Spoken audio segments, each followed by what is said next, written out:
thevoicebeforethevoid.net. My Castles in Spain. From Prue and I, by George William Curtis. Adapted for the Ontario Readers, 4th book. Read by The Voice Before the Void. I am the owner of great estates. Many of them lie in the west, but the greater part in Spain. You may see my western possessions any evening at sunset, when their spires and battlements flash against the horizon. But my finest castles are in Spain. It is a country famously romantic, and my castles are all of perfect proportions and appropriately set in the most picturesque situations. I have never been in Spain myself, but I have naturally conversed much with travelers to that country, although, I must allow, without deriving from them much substantial information about my property there. The wisest of them told me that there were more holders of real estate in Spain than in any other region he had ever heard of, and they are all great proprietors. Every one of them possesses a multitude of the stateliest castles. It is remarkable that none of the proprietors have ever been to Spain to take possession and report to the rest of us the state of our property there. And it is not easy for me to say how I know so much about my castles in Spain. The sun always shines upon them. They stand lofty and fair in a luminous golden atmosphere, a little hazy and dreamy, perhaps, like the Indian summer, but in which no gales blow, and there are no tempests. All the sublime mountains and beautiful valleys and soft landscapes that I have not yet seen are to be found in the grounds. I have often wondered how I should reach my castles.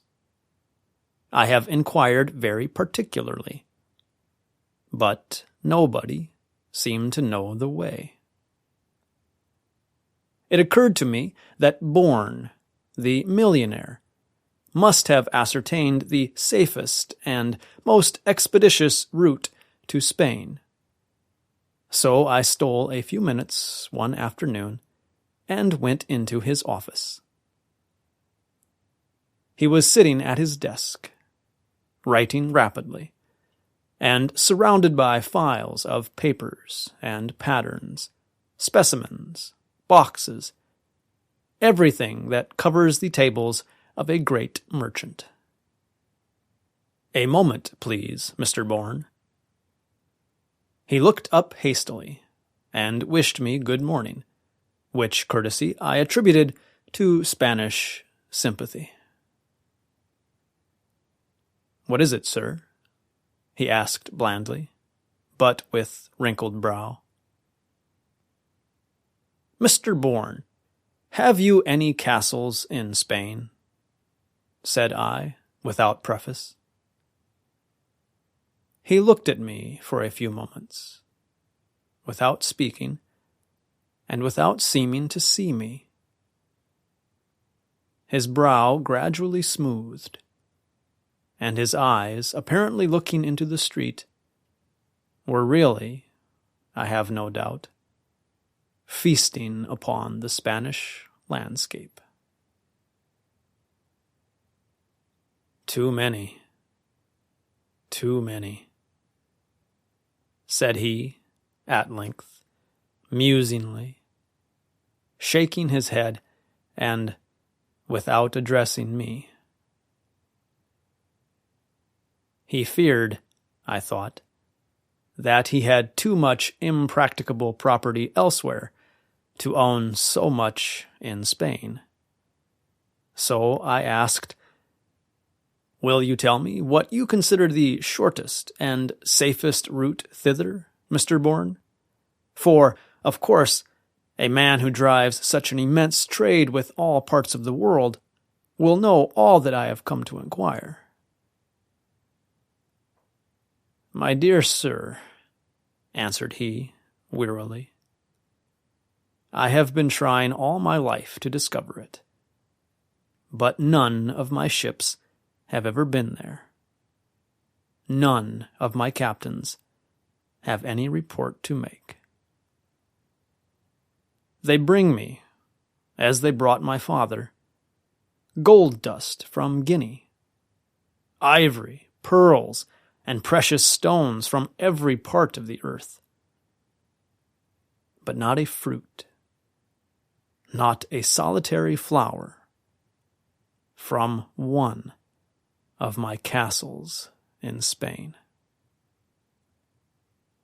I have sent clerks, agents, and travelers of all kinds, philosophers, pleasure hunters, and invalids, in all sorts of ships, to all sorts of places. But none of them ever saw or heard of my castles, except a young poet, and he died in a madhouse. "Mr. Bourne, will you take 5,000 at 97? Hastily demanded a man whom, as he entered, I recognized as a broker. "We'll make a splendid thing of it." Bourne nodded assent, and the broker disappeared. "Happy man," muttered the merchant, as the broker went out. "He has no castles in Spain." "I am sorry to have troubled you, Mr. Bourne," said I, retiring. "I'm glad you came," returned he. "But, I assure you, had I known the route you hoped to ascertain from me, I should have sailed years and years ago. People sail for the Northwest Passage, which is nothing when you have found it. Why don't the English Admiralty fit out expeditions to discover all our castles in Spain?"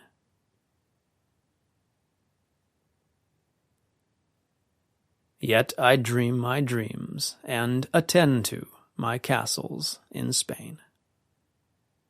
I have so much property there that I could not, in conscience, neglect it.